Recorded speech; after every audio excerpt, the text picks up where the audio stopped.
Ilmu yang sejati hanya dapat dicapai dengan laku dan hanya berguna apabila diterjemahkan dalam perilaku sehari-hari.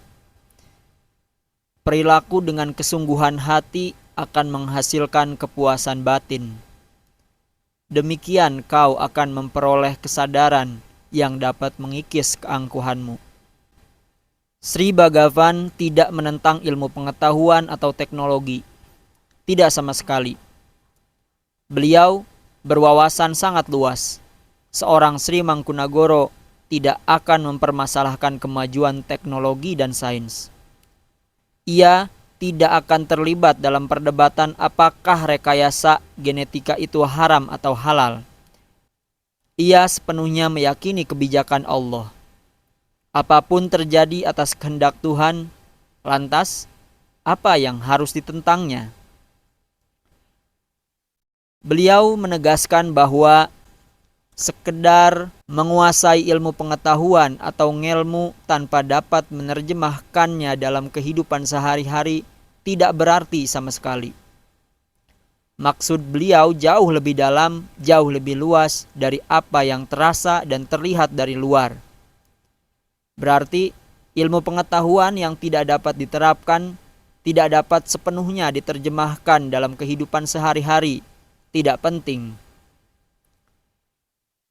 Misalnya, penguasaan teknologi yang super canggih dan tinggi mungkin bermanfaat bagi negara-negara yang sudah maju.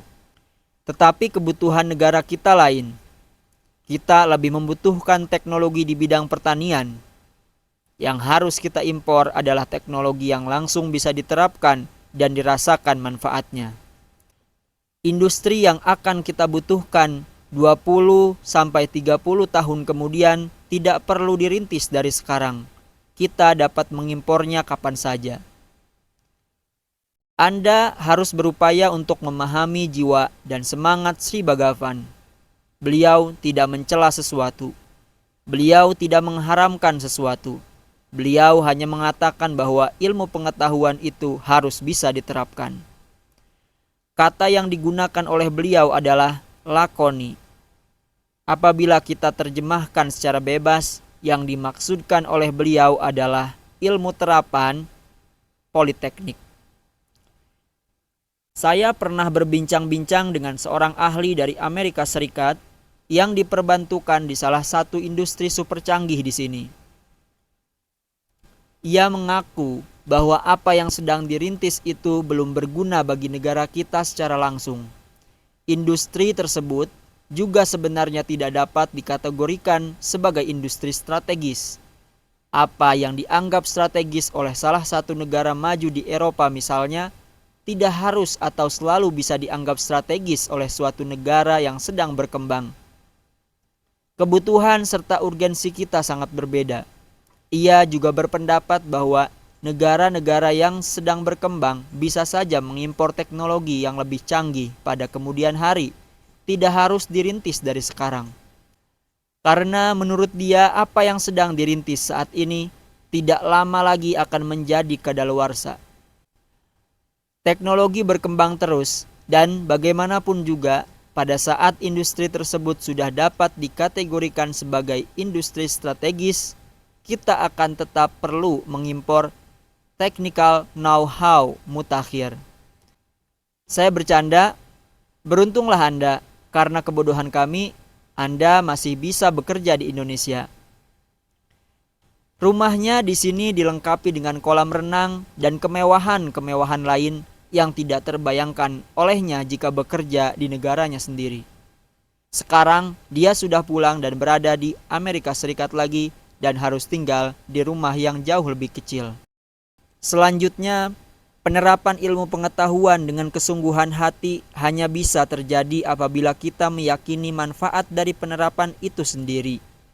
Misalnya, ahli yang saya bicarakan tadi, ia tidak meyakini manfaat industri yang sedang dirintisnya. Saya tahu persis, ia tidak pernah bekerja sepenuh hati. Bahkan ia mengaku pernah mengutarakan pendapat itu kepada atasannya beberapa kali yang tidak menanggapinya. Ia berterus terang bahwa walaupun penghasilannya cukup tinggi, ia tidak pernah memperoleh job satisfaction atau kepuasan kerja. Beberapa waktu yang lalu, saya dengar dari dia bahwa setelah bekerja di Indonesia, ia merasa begitu jijik terhadap intrik dan politik dalam perusahaan-perusahaan raksasa yang merugi terus, tetapi harus dipertahankan karena arogansi seseorang atau sekelompok orang. Karena itu, ia mengajukan permohonan pengunduran diri. Sekarang ia menjadi guru dan merasa begitu bahagia dengan profesinya yang baru. Kisah nyata ini membenarkan pendapat Sri Bhagavan. Pekerjaan yang dilakukan dengan kesungguhan hati akan nyantosani, akan membuat manusia merasa sentosa atau santosh. Santosh bukan sekadar kebahagiaan, tetapi kebahagiaan yang diperoleh dari kepuasan batin. Kembali ke kisah tadi, apakah sang ahli itu tidak bahagia di Indonesia? Ia diberi segala sesuatu yang dapat membahagiakan dirinya. Rumah, kendaraan mewah, penghasilan yang jauh melebihi kebutuhannya. Mungkin kantongnya bahagia, jasmaninya bahagia, tetapi batinnya belum puas juga. Tidak ada kepuasan batin dan itu membuat dia menderita. Sekarang penghasilannya mungkin jauh lebih kecil, tetapi ada kepuasan batin. Kebahagiaan yang diperoleh dari kepuasan batiniah seperti ini yang disebut santosh. Selanjutnya menurut Sri Bhagavan, rasa santosh itu yang dapat membangkitkan kesadaran yang sejati atau setya buddhya, yang dapat mengkikis keangkuhan atau angkara. Apa yang sedang dijelaskan oleh Sri Bhagavan di sini merupakan hasil akhir dari kehidupan meditatif. Apabila Anda merasa belum merasakan santosh, Anda masih akan terlibat dalam proses kejar-mengejar. Renungkan sejenak. Saya pernah diangkat sebagai sekjen suatu kelompok spiritual. Selama belasan tahun, saya menduduki jabatan tersebut. Dalam organisasi tersebut, memang yang bekerja adalah sekjen. Ketua memiliki wewenang-wewenang khusus, tetapi merupakan jabatan simbolis. Itu sebabnya, setiap 3-4 tahun sekali, ketuanya berganti, tetapi sekjennya tetap sama. Memang saya selalu dipilih, dan pemilihan terjadi dengan cara yang sangat demokratis. Saya harus jujur juga, walaupun setiap kali saya berbasa-basi, tidak ingin dipilih lagi karena harus terjadi regenerasi dan lain sebagainya, tetapi dalam hati kecil tetap ada keinginan untuk menduduki jabatan tersebut karena masih ingin bekerja lebih banyak. Masih banyak tujuan-tujuan yang belum tercapai, saya masih terlibat dalam proses kejar-mengejar. Pada suatu saat, saya mulai menyadari bahwa apa yang saya anggap sebagai tujuan sudah tercapai. Apa yang harus dirintis berikutnya berdasarkan kebijakan dari organisasi pusat yang berada di luar negeri sudah tidak sejalan dengan budaya kita dan pemahaman saya tentang spiritualitas. Maka saya mengundurkan diri dan tidak pernah menoleh balik. Begitu Anda memperoleh kepuasan dari apa yang telah Anda kerjakan, kesadaran Anda akan mengalami peningkatan sedikit. Anda bisa mengambil langkah berikutnya. Kesadaran di sini berarti menyadari bahwa apa yang kita lakukan itu bukan untuk siapa-siapa, tetapi hanya untuk kepuasan batin kita sendiri. Hal ini pernah diungkapkan oleh Sri Bhagavan sewaktu memulai narasinya. Beliau menyusun Wedatama ini bukan untuk memamerkan kebolehannya, tetapi untuk kepuasan batin yang diperoleh dari upayanya menyampaikan ajaran-ajaran luhur ini kepada para siswa. Anda harus sangat berhati-hati. Jangan menjadikan kepedulian terhadap rakyat kecil sebagai tujuan Anda. Terdengar sangat mulia, tetapi sebenarnya sangat egois, seolah-olah Anda begitu peduli terhadap rakyat kecil. Mampukah Anda meninggalkan rumah Anda yang mewah, yang dijaga ketat oleh para petugas keamanan dan hidup dalam kesederhanaan seorang Mahatma Gandhi? Kalau belum bisa, jangan menganggap diri Anda sebagai pelayan masyarakat. Kepedulian Anda hanya sebatas kulit saja. Anda hanya sibuk mendandani rakyat kecil. Itu pun Anda lakukan agar Anda mendapatkan pujian atau penghargaan. Kepedulian itu hanya menunjukkan kemunafikan Anda. Jangan mengejar kedudukan. Tanpa kedudukan pun Anda masih bisa melayani rakyat kecil. Mereka yang punya jabatan dan melayani masyarakat bukan seorang pengabdi. Mereka digaji untuk itu. Jadikan pelayanan dan pengabdian tujuan hidup Anda. Kebahagiaan yang Anda peroleh dari pengabdian itu akan meningkatkan kesadaran Anda. Anda akan mulai melihat bahwa yang Anda layani itu adalah wujud-wujud ilahi juga. Bahkan pelayanan itu sendiri adalah Allah. Anda tidak akan jadi sombong, keangkuhan Anda akan terkikis habis dengan sendirinya. Tanpa menyadari adanya tangan dan kehendak ilahi di balik pelayanan Anda, tanpa menyadari adanya wujud Allah di balik wajah-wajah mereka yang sedang Anda layani, tanpa kesadaran bahwa pelayanan itu adalah ibadah, Anda akan menjadi sombong. Anda akan mengundang televisi dan media massa setiap saat Anda menyumbang. Anda akan menjadi lelucon. Anda sedang memamerkan tindakan-tindakan Anda yang tidak berarti sama sekali di mata Allah. Sadarlah. Keangkuhan merupakan api yang membara dan menguasai 3 dunia. Apabila tidak segera dipadamkan, akan membahayakan jiwamu. Angkara atau ahamkara atau keangkuhan ini yang menyebabkan Anda jadi sirik, tamak, egois, dan tidak peduli terhadap orang lain, tidak peduli terhadap lingkungan hidup, tidak peduli terhadap semesta. Orang awam menjadi angkuh karena harta kekayaannya, karena kedudukan atau ketenarannya. Para cendekiawan menjadi angkuh karena penguasaan ilmunya. Para rohaniawan menjadi angkuh karena merasa lebih dekat dengan Tuhan. Tidak jarang mereka menganggap diri sebagai perantara yang tidak dapat dilangkahi oleh manusia apabila ingin bertemu dengan Tuhan. Lucu, tetapi demikianlah keadaannya. Menurut Sri Bhagavan, api keangkuhan atau angkara ini dapat membahayakan 3 dunia atau triloka. Mari kita renungkan bersama apa maksud Sri Bhagavan. Triloka berarti 3 alam kesadaran, 3 lapisan kesadaran. Manusia selalu bergulat antara ketiga alam tersebut. Alam pertama adalah alam kesadaran biasa atau consciousness. Alam kedua adalah alam di bawah sadar atau subconsciousness. Dan alam ketiga adalah alam di atas kesadaran biasa atau super consciousness. Apa yang ditemukan oleh para bapak psikologi modern seperti Freud dan Jung hanya merupakan sebagian dari yang pernah ditemukan oleh para bijak masa lalu.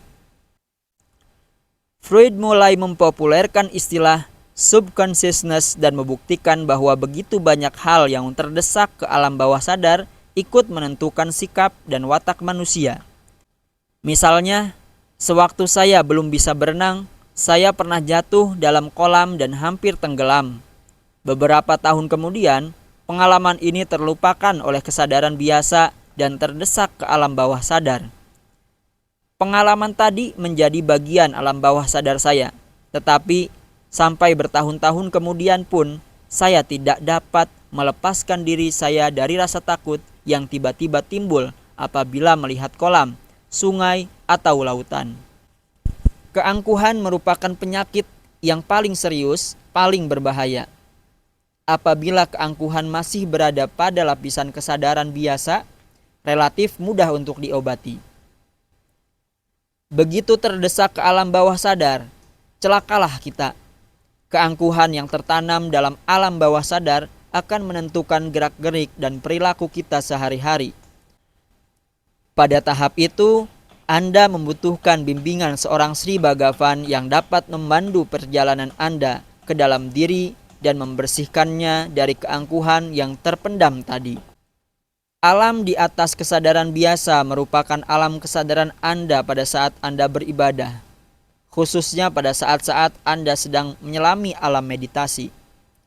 Pengalaman yang Anda peroleh selama penyelaman itu pun sudah bisa membuat Anda menjadi angkuh. Seorang pedagang yang gagal dalam usahanya tidak dapat menghadapi kenyataan hidup dan berangkat ke India untuk melarikan diri dari tanggung jawab menyelesaikan utang-utangnya. Di sana ia bertemu dengan seorang pembimbing meditasi. Namanya juga seorang pengusaha. Pertemuan itu dijadikan modal untuk mendirikan usaha baru.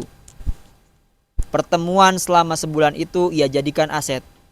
Pulang ke Indonesia, ia mendirikan suatu lembaga pelatihan meditasi. Sekarang, menurut pengakuan beliau sendiri, jumlah pengikutnya sudah mencapai ribuan.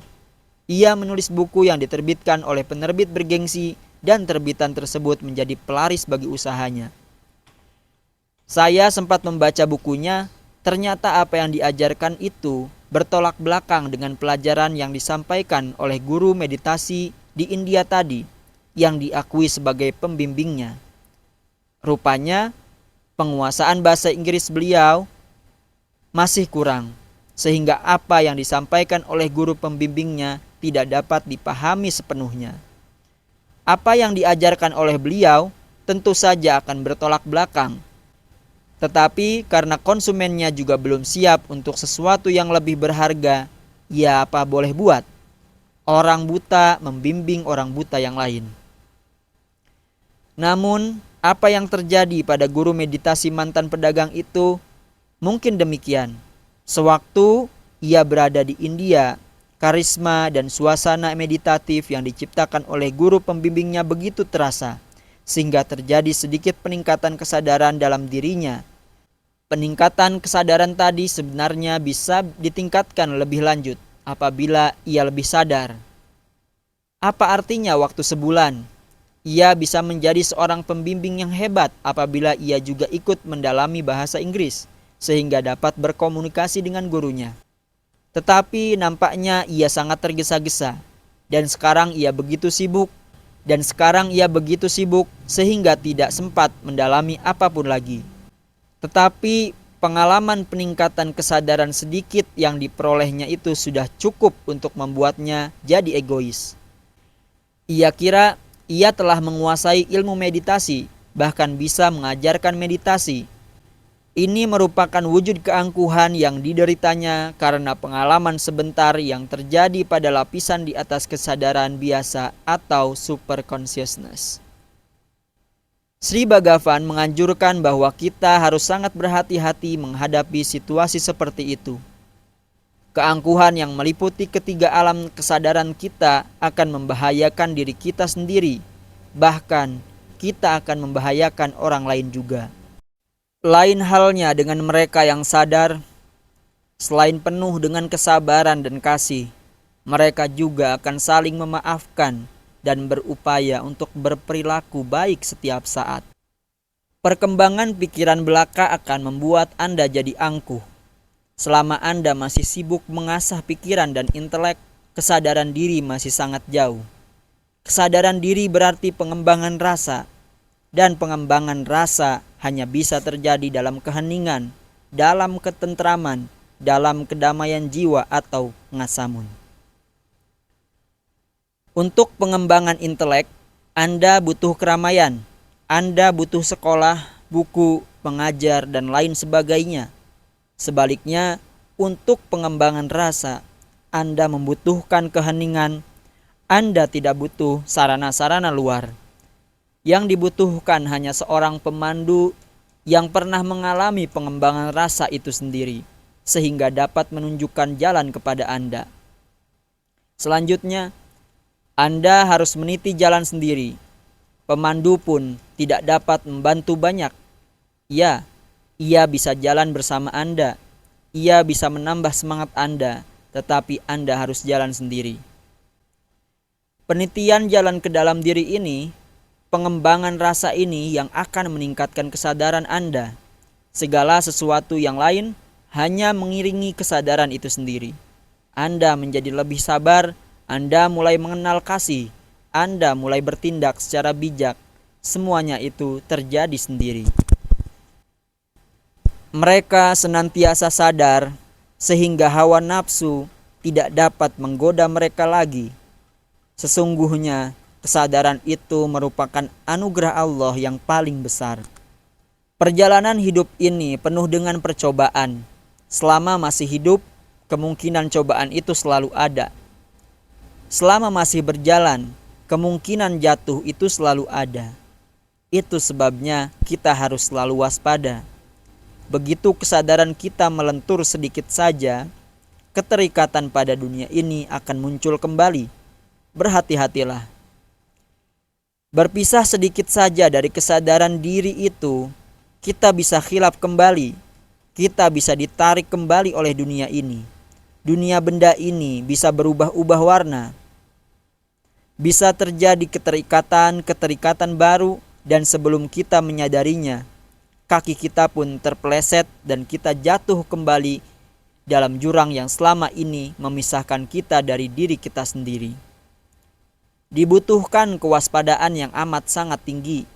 Dan ketahuilah bahwa kewaspadaan itu, kesadaran itu berasal dari keberadaan, dari Tuhan, dari Allah. Itulah anugerah Allah yang harus Anda kejar. Itulah rahmat Tuhan yang harus Anda dapatkan. Jangan mengejar hal-hal lain yang tidak berarti. Manusia yang senantiasa sadar itulah yang seharusnya dijadikan panutan. Mereka yang belum memahami inti spiritualitas dan hanya bergulat pada lapisan kulit saja, tidak dapat dicontoh atau dijadikan panutan. Celakanya, kita sudah terbiasa dengan permukaan yang cemerlang. Kita lupa pepatah kuno bahwa segala sesuatu yang cemerlang itu belum tentu emas. Di mana ada banyak orang, di situ pula kita berguru. Sepertinya kita sudah menjadi korban hipnotis massa. Tidak ada usaha dan upaya untuk memilah dulu, untuk memeriksa dulu apakah yang ingin dijadikan panutan itu menghidupi, melakoni ajarannya sendiri. Demikian, kita tidak pernah puas dengan apa yang kita peroleh. Kita mencari terus, pencarian kita tidak pernah berhenti. Kita begitu sibuk mencari, sehingga secara kebetulan apabila pada suatu saat kita menemukan suatu yang berharga, kita akan melepaskannya lagi dan meneruskan pencarian kita. Kita menjadi pencari profesional. Kita tidak pernah bisa mempertahankan suatu penemuan. Ketidakpuasan kita merupakan hasil pencarian kita yang tidak terarah. Kita mencari di tempat-tempat yang salah. Anda tidak dapat memperoleh sesuatu yang bernilai tinggi dari keramaian. Apa yang dapat Anda peroleh dari supermarket? Untuk barang-barang kebutuhan sehari-hari, ya supermarket sudah cukup. Tetapi untuk sesuatu yang lebih berharga, untuk permata dan berlian dan barang-barang lain yang bernilai tinggi, Anda harus ke butik, ke toko-toko eksklusif. Dan butik itu, toko eksklusif itu berada dalam diri Anda sendiri. Anda tidak perlu kemana-mana. Masukilah diri Anda sendiri. Jauhkan diri Anda dari keramaian dunia ini untuk sesaat. Dan dalam keheningan jiwa Anda akan memperoleh apa yang sedang Anda cari, sesuatu yang jauh lebih berharga. Seorang guru yang masih perlu pamer bahwa jumlah muridnya sudah mencapai ribuan, seorang guru yang masih perlu meyakinkan dirinya sendiri lewat jumlah murid yang menghadiri paguyubannya, tidak bisa dijadikan panutan. Anda sedang buang waktu. Anda tidak akan pernah memperoleh sesuatu yang berharga. Ia yang bisa dijadikan panutan tidak akan memasang iklan. Ia tidak membutuhkan promosi. Anda harus mencarinya. Mungkin selama bertahun-tahun, mungkin selama beberapa masa kelahiran. Waktu yang Anda gunakan untuk mencari guru seperti itu tidak sia-sia. Dan apabila Anda menemukannya, ketahuilah bahwa ia merupakan jalan yang harus dilewati.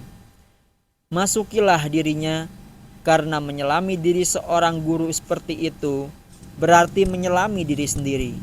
Menemukan guru seperti itu berarti menemukan jati diri. Mereka mengagung-agungkan pengetahuan lahiriah yang diperoleh dari budaya asing. Padahal ajaran luhur yang merupakan warisan budayanya sendiri diremehkan. Sri Bhagavan begitu tegas dan jujur sehingga kata-katanya terdengar sangat provokatif. Itu sebabnya tidak ada yang berani mengulas Wedatama. Sepengetahuan saya, pengulasan terakhir dilakukan pada awal 1970-an oleh seseorang yang namanya tidak jelas, tetapi karyanya masih sempat diterbitkan oleh suatu yayasan dan selanjutnya oleh penerbit swasta di Jakarta. Karya ini sudah langka, mungkin penerbitnya agak ragu-ragu. Jangan sampai karya ini dianggap mengandung unsur-unsur sara dan peredarannya dilarang oleh kejaksaan. Sebenarnya, anggapan demikian tidak memiliki dasar sama sekali. Memang Sri Bhagavan menggunakan istilah-istilah yang berkaitan dengan suatu agama tertentu. Tetapi jangan lupa bahwa beliau pun pemeluk agama yang sama. Beliau ingin melakukan reformasi. Apabila kritik pembangun yang disampaikan beliau untuk tujuan pembaharuan dan reformasi dianggap mengandung unsur sara, sebenarnya yang perlu diragukan adalah komitmen kita terhadap pembangunan itu sendiri. Yang perlu disangsikan adalah kewarasan kita. Begitu sempitkah wawasan kita sehingga kritik untuk membangun pun bisa menggelisahkan kita? Saya sependapat dengan Sri Bhagavan. Yang beragama Hindu, tetaplah beragama Hindu. Yang beragama Buddha, tetaplah beragama Buddha. Demikian pula dengan pemeluk agama Katolik, Protestan, Islam, dan lain-lainnya. Demikian pula dengan mereka yang berkepercayaan pada Tuhan yang Maha Esa, tetapi tidak menggunakan jalur agama untuk mencapainya. Umat beragama tidak salah. Bangsa kita belum bisa disebut bangsa pembaca. Untuk menjual 3.000 eksemplar buku seperti ini saja, penerbit kita sudah ngos-ngosan. Bangsa kita adalah bangsa pendengar. Lain halnya dengan bangsa Amerika atau India atau Eropa atau bangsa Malaysia. Mereka lebih rajin baca. Penerbitan satu judul di situ minimal bisa 5.000 eksemplar dan hampir setiap penerbitan mengalami cetakan ulang. Negara kecil seperti Malaysia yang berpenduduk jauh lebih sedikit dari kita mampu menghasilkan lebih banyak judul buku setiap tahunnya. Kebiasaan kita lebih senang mendengar daripada membaca menyempitkan wawasan kita. Kita sangat terpengaruh dengan apa yang disampaikan oleh orang lain, oleh para ulama, biku, pendeta, dan pastor. Apabila penglihatan dan wawasan mereka sendiri masih sempit, apabila mereka sendiri berpendapat bahwa budaya kita yang dulu tidak perlu digali lagi, maka generasi mendatang kita akan menjadi generasi yang berwawasan sangat sempit juga. Itu sebabnya yang perlu membaca Wedatama sebenarnya adalah para pemuka dan tokoh agama-agama kita. Mereka yang sering muncul di televisi pada mimbar-mimbar agama dan hampir tidak pernah menggunakan contoh-contoh nyata dari budaya sendiri. Mereka yang masih asyik menggunakan istilah-istilah dan contoh-contoh asing untuk memamerkan pengetahuan mereka, hendaknya menyelami Wedatama. Karya-karya budaya seperti Wedatama harus diselamatkan. Kita akan mengkhianati bangsa yang besar ini. Kita akan mengkhianati anak cucu kita sendiri apabila kita tidak berupaya untuk menyelamatkan, melestarikan, membudayakan kembali dan menyebarluaskan karya-karya luhur seperti Wedatama. Rupanya, pada masa pemerintahan Sri Bhagavan, sudah ada kelompok-kelompok tertentu yang sedang berupaya untuk menghilangkan jejak sejarah dan budaya kuno bangsa kita. Orang-orang seperti ini Kelompok-kelompok seperti ini, oknum-oknum inilah yang harus teridentitaskan dan dicegah untuk muncul pada mimbar-mimbar umum. Tidak perlu ditahan, tidak perlu dihukum, tidak perlu diadili.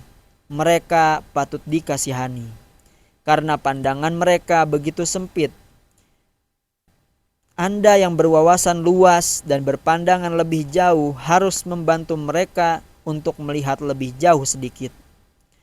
Sementara mereka belum berhasil meninggalkan kepicikan berpikir mereka, hendaknya mereka tidak muncul pada mimbar-mimbar umum. Mereka merupakan virus yang dapat menularkan penyakit berbahaya dan mengerdilkan bangsa kita. Masalah lain yang harus kita pecahkan bersama adalah bagaimana mengubah sifat dan sikap bangsa kita. Bagaimana membuatnya jadi bangsa pembaca, bukan sekadar pendengar. Kita harus berwawasan lebih luas sehingga tidak cepat terpengaruh oleh pendapat-pendapat pihak lain.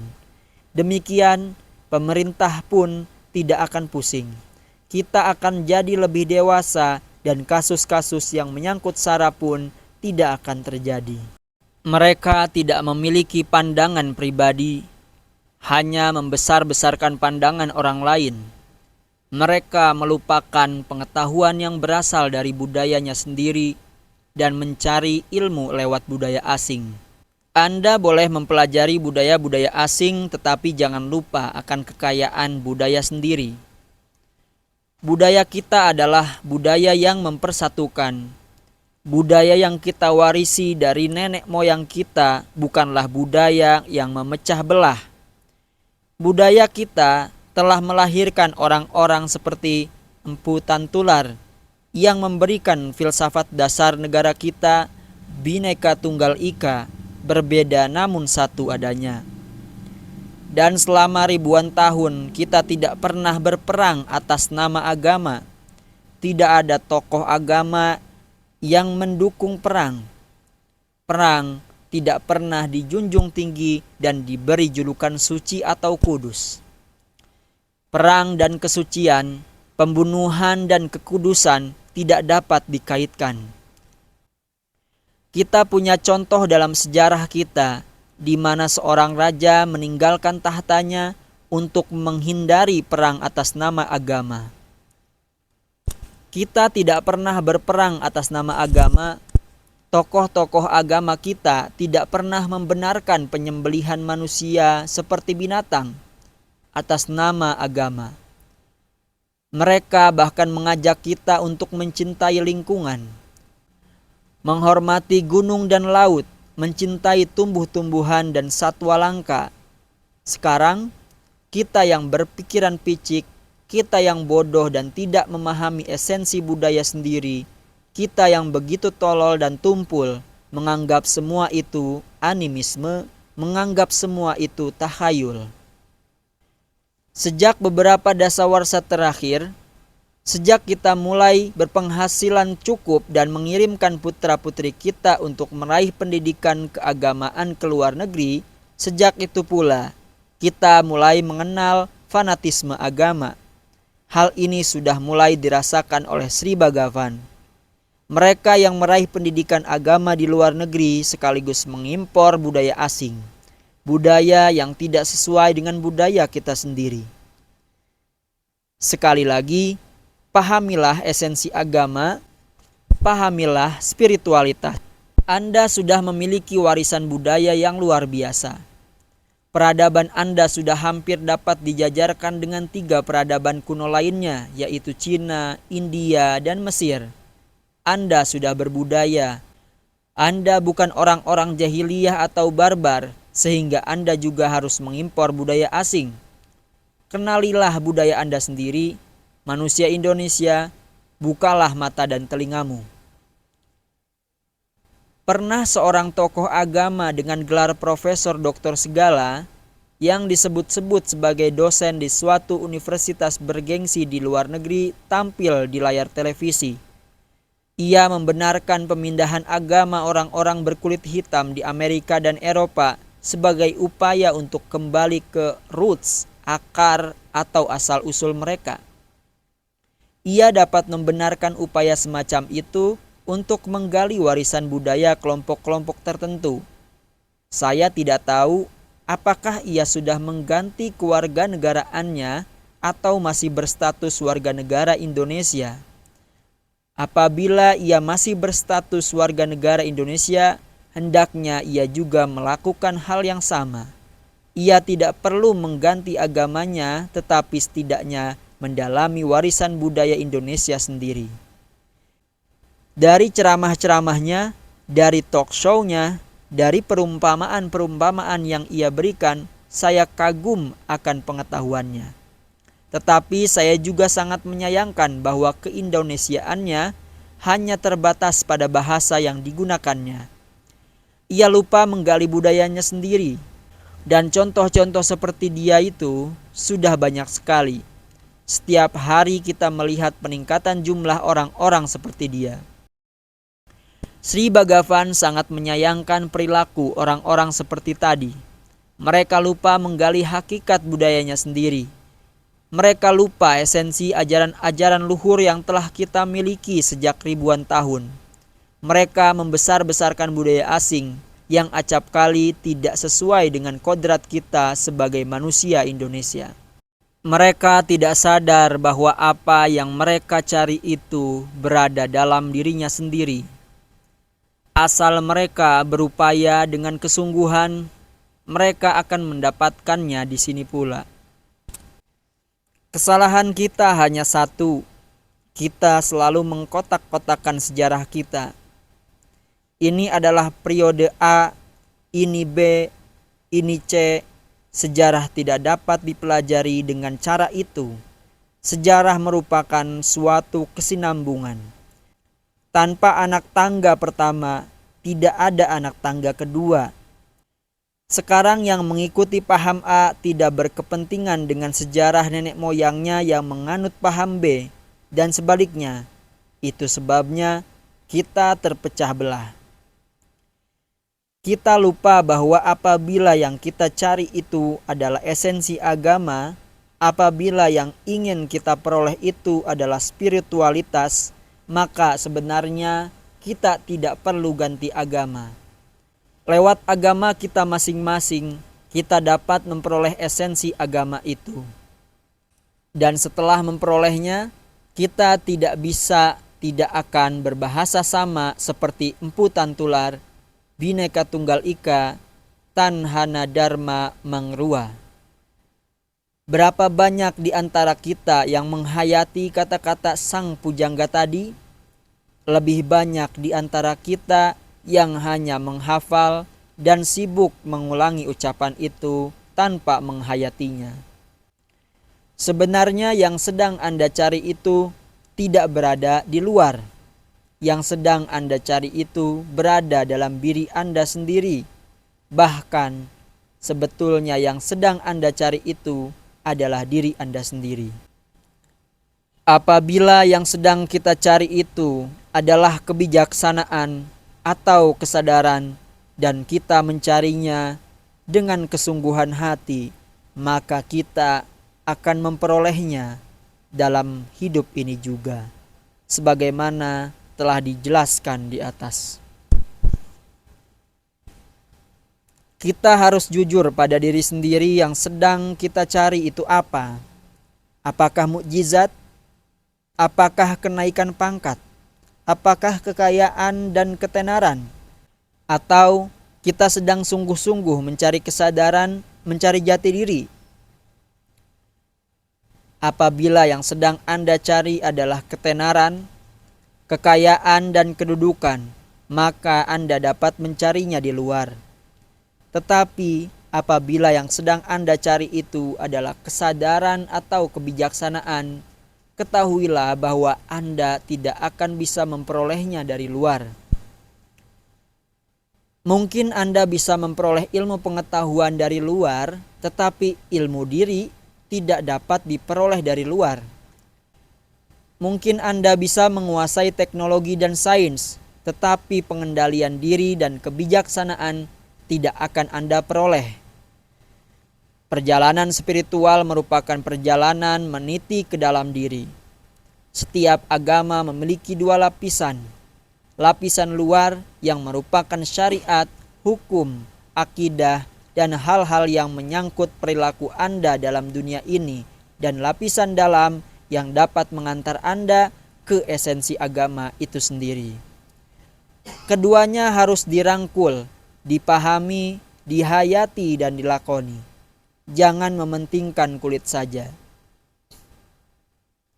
Siapa yang dapat menjamin sorga bagi Anda? Apakah ada yang pernah kembali dari sorga dan menceritakan keadaan di sana? Selama ini, sorga, moksha, nirvana, semuanya hanya merupakan harapan belaka. Tetapi, sebenarnya Anda berkemampuan untuk mengubah kualitas hidup ini. Anda dapat mengubah kualitas hidup ini menjadi sorgawi. Dengan kesadaran diri, dengan pendekatan diri dengan Tuhan dan alam sekitar Anda, hidup Anda bisa menjadi lebih bahagia, lebih indah, lebih berirama, dan lebih berwarna.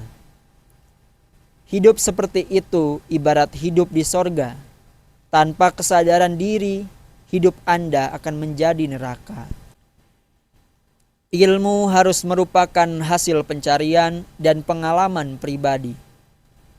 Demikian penerapan ilmu seperti itu dalam kehidupan sehari-hari melahirkan 3 sifat utama yang telah dikenal sejak zaman dahulu. Kesadaran diri tidak dapat diperoleh lewat buku-buku atau sumber-sumber lain di luar diri kita. Ilmu diri harus diperoleh lewat pengalaman pribadi. Kita harus menemukannya sendiri. Lain halnya dengan ilmu pengetahuan.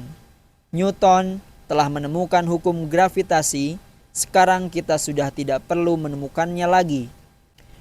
Cukup kita gunakan rumusannya dan menerapkannya dalam kehidupan sehari-hari. Ilmu diri dan ilmu pengetahuan berbeda sekali. Anda bisa menguasai ilmu pengetahuan lewat penguasaan beberapa buku atau pendidikan tertentu. Ilmu diri sebaliknya tidak dapat diperoleh dengan cara itu.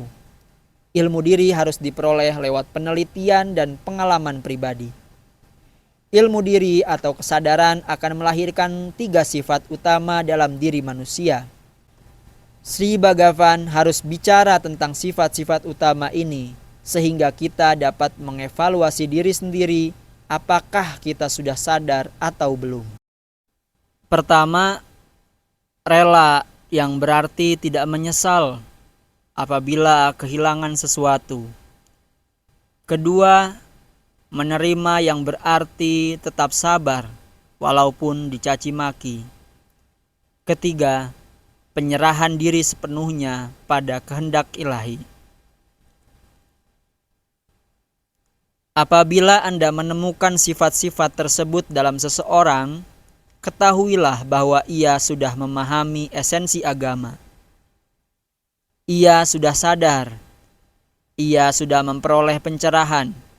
Ia sudah menemukan jati dirinya. Istilah lila yang biasa diterjemahkan sebagai rela sebenarnya memiliki makna yang jauh lebih dalam. Lila juga berarti permainan. Kerelaan hanya bisa terjadi apabila kita menganggap dunia ini sebagai suatu permainan, suatu pertunjukan. Kehilangan dan keperolehan, suka dan duka, semuanya hanya terjadi dalam permainan yang sedang kita mainkan. Keperolehan kita merupakan bagian pertunjukan. Kehilangan pun terjadi dalam pertunjukan. Sewaktu lahir, kita tidak membawa sesuatu. Genggaman kita memang kuat sekali, tetapi tidak berisi apapun. Kita datang dengan tangan kosong. Dan pada saat ajal tiba, kita meninggalkan dunia ini dengan tangan kosong pula.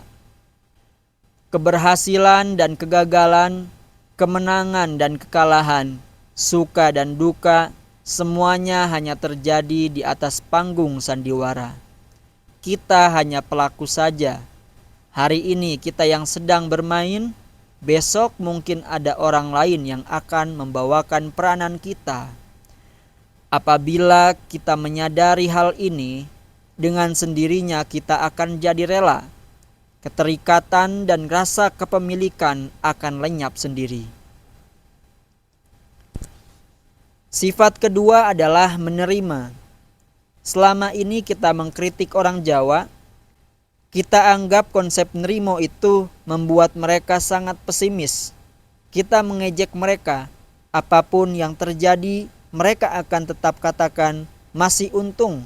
Sebenarnya sikap menerima ini justru membuat hidup menjadi dinamis. Menerima berarti menerima hidup ini seutuhnya. Menerima berarti menyadari sepenuhnya bahwa setiap ranting yang berbunga mawar juga penuh dengan duri. Menerima berarti memahami mekanisme hidup ini. Memahami bahwa suka dan duka hanya merupakan dua sisi dari kepingan uang logam yang sama. Menerima berarti tidak mengeluh terus-menerus. Menerima berarti menerima tanggung jawab sepenuhnya. Tidak lagi mencari kambing hitam untuk menutupi kesalahan kita. Menerima berarti tidak lagi mencari-cari pembenaran diri. Apabila hidup ini menjadi tantangan, terimalah tantangan itu. Hadapilah. Apabila hidup ini berubah menjadi ranjang yang empuk dan enak ditiduri, terimalah. Kesiapan Anda, kesiagaan Anda dituntut senantiasa. Jangan lalai, jangan terlena, selalu waspada, siap siaga. Orang yang tidak dapat menerima kehidupan ini seutuhnya adalah orang yang lemah, pengecut. Setiap kali menghadapi masalah, ia akan melemparkan bola ke orang lain. Ia akan selalu berupaya untuk menutupi kelemahannya. Orang yang tidak dapat menerima kelemahan dirinya tidak akan mengubah sikapnya. Ia akan tetap lemah. Mereka yang punya kedudukan, punya ketenaran, punya kekayaan adalah orang-orang yang lemah. Sedikit dikritik, mereka tidak senang, mereka gusar. Mereka memperkarakan Anda dengan menggunakan begitu banyak dalil. Kasihanilah mereka. Mereka belum bisa menganggap sama cacian dan pujian. Mereka belum sadar akan mekanisme kehidupan ini. Mereka masih harus belajar banyak. Mereka patut dikasihani. Sebaliknya, ia yang menerima kehidupan ini seutuhnya tidak akan menutupi kelemahannya. Ia tidak takut dikritik. Ia berani menghadapi konsekuensi dari tindakannya. Apabila tindakannya salah, ia tidak akan mencari kambing hitam. Dengan segala keberaniannya, ia akan menerima kesalahannya dan akan mohon maaf. Ia yang bersedia mohon maaf dan selanjutnya memperbaiki tindakan-tindakannya adalah seorang pemberani. Ia yang menerima adalah seorang pahlawan. Sifat ketiga adalah penyerahan diri sepenuhnya pada kehendak ilahi. Berkaryalah, bekerjalah, berusahalah sebatas kemampuan Anda. Tetapi ingatlah selalu bahwa Anda hanya seorang pekerja di ladang kehidupan ini. Pemiliknya Allah, Tuhan, Sang Hyang Widi. Ia Maha Tahu. Ia tahu persis apa yang Anda butuhkan. Ia akan menggaji Anda sesuai dengan kebutuhan Anda. Jangan menuntut. Tuntutan Anda hanya mencerminkan kebodohan Anda. Anda menuntut upah yang besar, gaji yang tinggi, lantas Anda menjadi orang kaya. Kemudian Anda menjadi begitu sibuk dalam usaha Anda sehingga keluarga tidak terurus. Putra-putri Anda mulai cari ketenangan lewat narkotika. Istri Anda sibuk dengan arisan, dandan, dan shopping. Itukah definisi Anda tentang kenikmatan hidup? Para rohaniawan Anda yang menganjurkan agar Anda mohon rejeki dari Tuhan sebenarnya belum meyakini kemaha tahuannya. Jangan minta, Jangan menuntut sesuatu Anda belum tahu apa yang diminta itu akan membahagiakan Anda atau tidak. Tradisi-tradisi timur yang kuno selalu menganjurkan, mintalah kebahagiaan bagi seluruh umat manusia, mintalah kesehatan bagi seluruh umat manusia, mintalah ketentraman dan ketenangan bagi semua orang, bahkan bagi setiap makhluk. Demikian Anda sendiri akan kebahagiaan, kesehatan, ketentraman dan ketenangan itu. Apabila Anda renungkan, sebenarnya 3 sifat ini merupakan 3 dimensi kehidupan. Walaupun kedengarannya lain, sesungguhnya mereka tidak dapat dipisahkan. Ia yang rela akan menerima kehidupan ini seutuhnya dan akan berserah diri sepenuhnya kepada kehendak ilahi. Ia yang menerima kehidupan ini seutuhnya akan selalu rela dan berserah diri sepenuhnya pada kehendak ilahi. Ia yang berserah diri sepenuhnya pada kehendak ilahi akan selalu rela dan menerima kehidupan ini seutuhnya.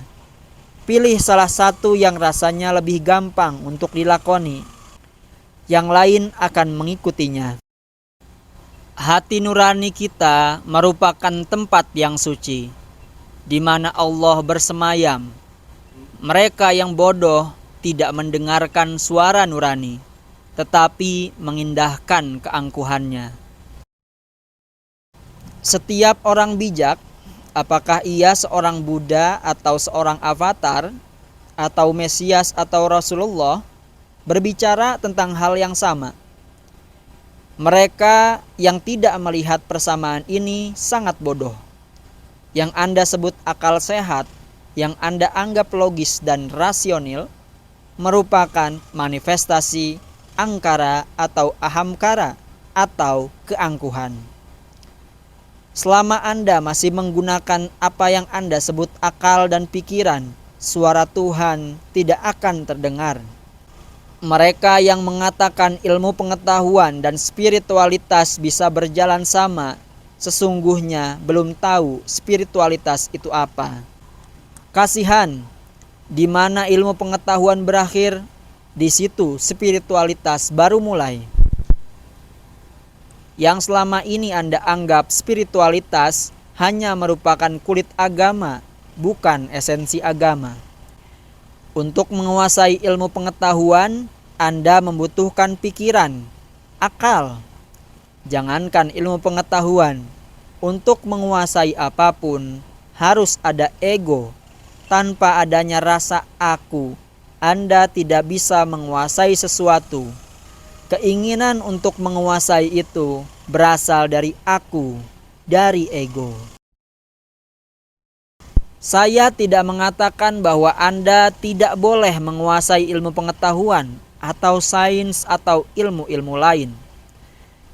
Bahkan selama Anda menganggap agama sebagai suatu cabang ilmu, selama itu pula Anda masih membutuhkan akal, ego untuk menguasainya. Yang dibutuhkan adalah kesadaran Anda mana yang bisa dikuasai oleh ego dan mana yang tidak bisa. Suara hati nurani ini merupakan wahyu Allah.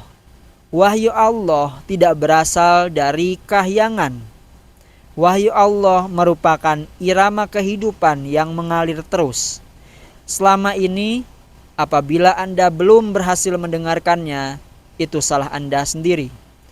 Anda masih sibuk menggunakan akal, ego, dan keangkuhan. Gunakan ego Anda, tetapi pada saat-saat tertentu lepaskan ego itu. Jauhkan diri Anda dari kebisingan dunia. Menitilah jalan ke dalam diri dan Anda akan mendengarkan suaranya yang begitu jelas dan jernih. Suara nurani Anda adalah suara Tuhan, sabda Allah, irama kehidupan. Untuk mempunyai akses ke nurani ini, Anda harus melepaskan ego. Tidak ada jalan lain.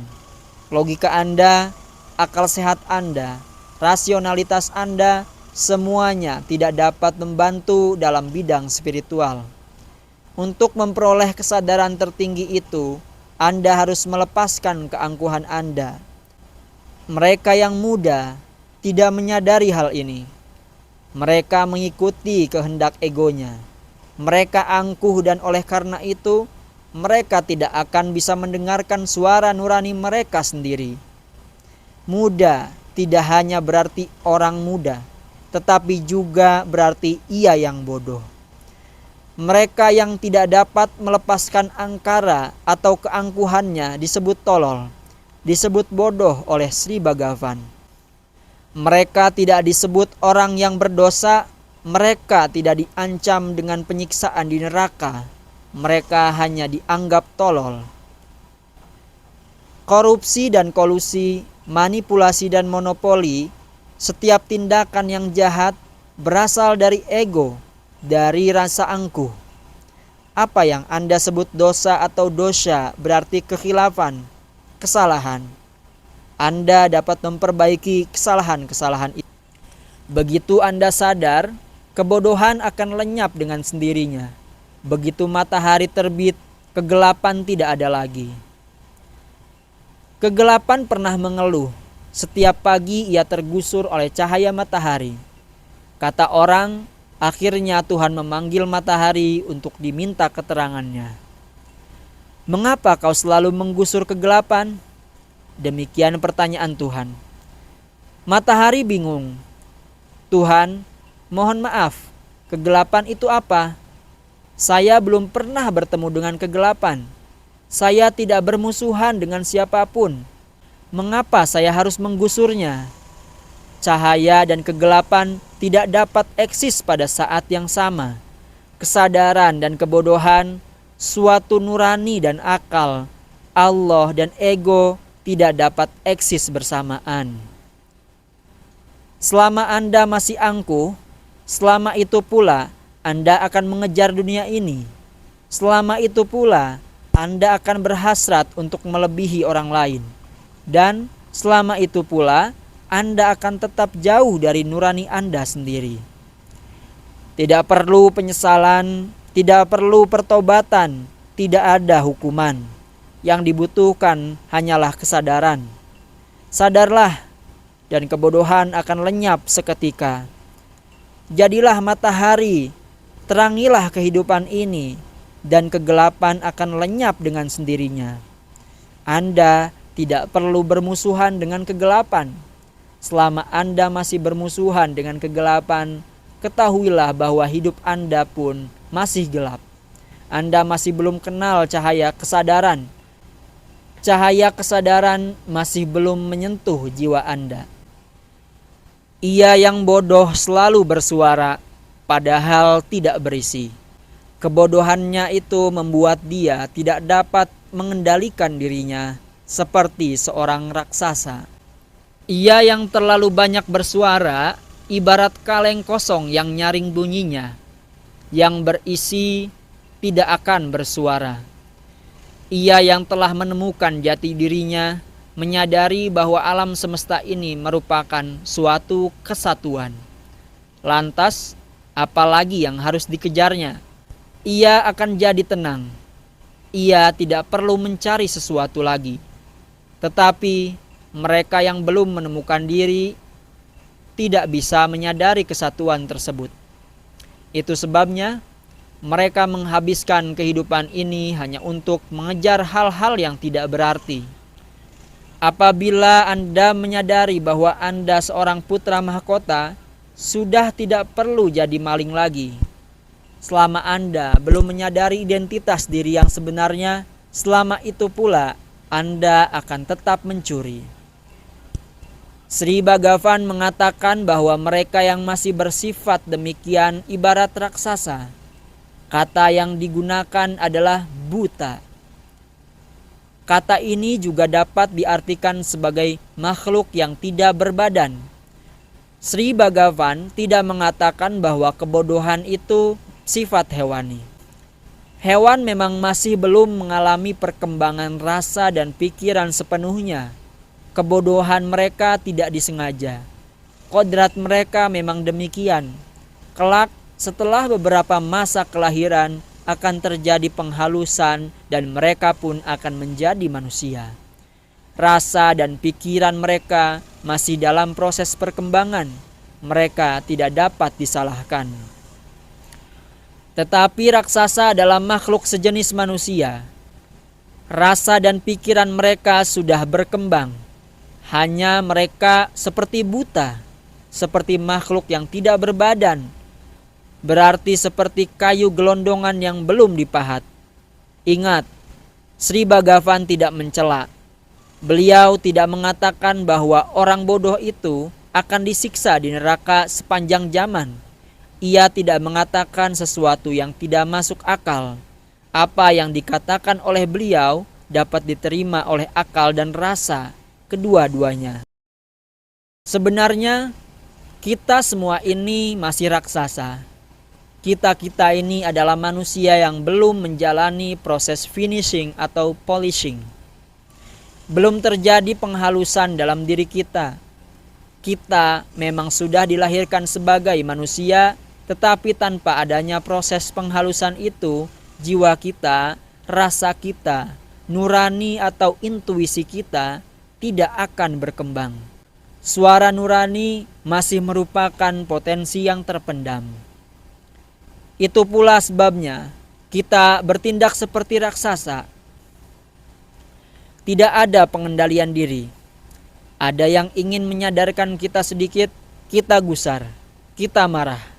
Kita merampas hak orang lain seperti Rahwana merampas Sita, istri Rama. Kita masih arogan, angkuh, egois, tidak mau terima kritik. Itu sebabnya selama puluhan tahun kita tidak memperdulikan karya Sri Bhagavan ini. Karya ini merupakan cermin Wudatama begitu jujur. Noda-noda pada wajah kita terlihat begitu jelas, tetapi kita tidak bisa menerima cermin yang begitu jujur itu. Kita gelisah, kita cemas. Begitukah wajah kita sebenarnya? Dan kita berupaya untuk menghancurkan cermin itu. Ia selalu berupaya untuk menutupi kelemahannya. Di balik kata-kata muluk dan menganggap bahwa tidak ada yang akan mengetahuinya. Apabila dikritik, ia akan menggunakan amarah sebagai senjatanya. Sri Bhagavan begitu jelas, namun kita sebagai bangsa yang mewarisi ajaran-ajaran luhur yang begitu tinggi masih juga tidak sadar. Setiap kali ada yang mengkritik, kita naik pitam. Kita marah dan kata-kata yang keluar dari mulut kita amburadul. Ada yang mengkritik dan kita bilang, akan kujitak, akan kulibas, akan kugebuk.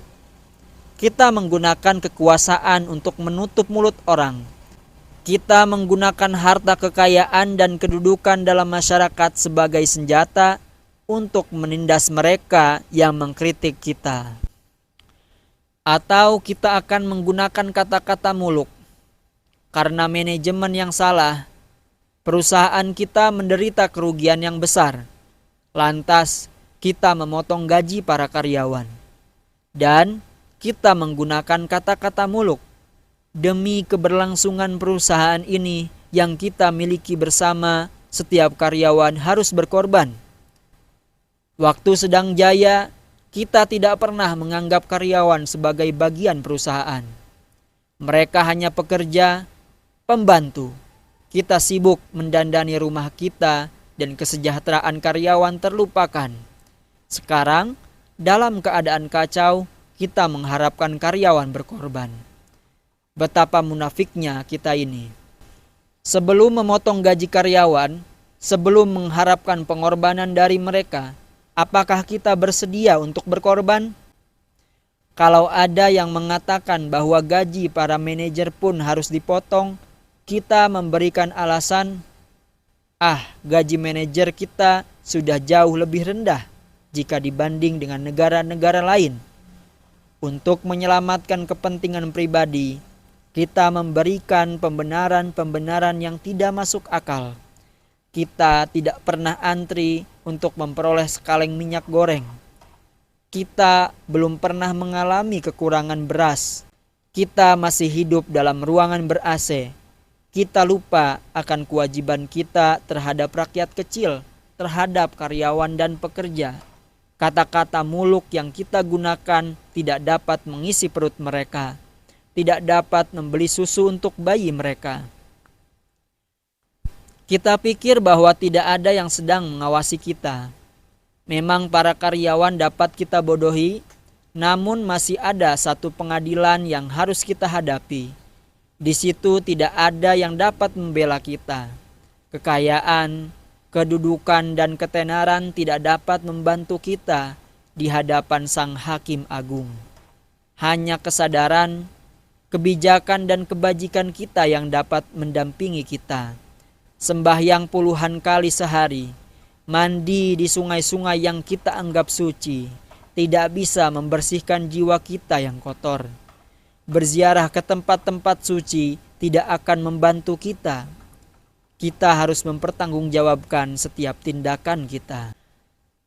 Karena terbawa oleh hawa nafsu, ia tidak berhasil mencapai kesadaran tinggi. Dengan masih adanya keinginan dan kepentingan pribadi, ia tak akan pernah dekat dengan Tuhan. Kita tidak dapat bertindak tanpa pamrih. Di balik setiap tindakan kita tersembunyi kepentingan-kepentingan pribadi. Berdoa dan sembahyang pun kita lakukan untuk memperoleh sesuatu. Menurut Sri Bhagavan, orang seperti itu tidak akan pernah dekat dengan Tuhan. Ia tidak dapat bertatap muka dengan Tuhan. Karena terbawa oleh hawa nafsu, ia tidak berhasil mencapai kesadaran tinggi. Dengan masih adanya keinginan dan kepentingan pribadi, ia tak akan pernah dekat dengan Tuhan. Kita tidak dapat bertindak tanpa pamrih. Di balik setiap tindakan kita tersembunyi kepentingan-kepentingan pribadi. Berdoa dan sembahyang pun kita lakukan untuk memperoleh sesuatu. Menurut Sri Bhagavan, orang seperti itu tidak akan pernah dekat dengan Tuhan. Ia tidak dapat bertatap muka dengan Tuhan. Berarti ia masih jauh dari spiritualitas. Ia belum tahu esensi agama. Jadi orang-orang yang menawarkan keselamatan, sorga, moksha, atau nirvana kepada Anda, itu pun belum menghayati esensi agama. Keinginan akan kekayaan atau keinginan akan keselamatan merupakan keinginan. Apalagi mereka yang menawarkan rejeki duniawi dan memberikan harapan perjalanan ke tanah suci apabila Anda membeli barang dagangannya. Mereka malah belum tahu agama itu apa. Sadarlah, sadarlah manusia Indonesia. Sadarlah saudara-saudara setanah air dan sebangsa. Anda memiliki budaya yang begitu tinggi. Kita mewarisi ajaran-ajaran yang begitu luhur. Kita memiliki sumber air kehidupan yang begitu jernih. Mengapa sekarang Anda terbiasa minum air keruh? Lepaskan kebiasaan-kebiasaan salah yang dapat membahayakan kesehatan jasmani dan rohani Anda. Jadilah diri Anda sendiri. Anda tidak perlu meniru siapapun. Kembangkan potensi diri yang selama ini terpendam. Belajarlah mencintai Tuhan. Jangan berhubungan dagang melulu sama Dia. Cinta tanpa syarat, tanpa embel-embel apapun, tanpa pamrih, itulah kasih. Kasih adalah esensi agama. Kasih adalah tujuan agama. Kasih adalah spiritualitas.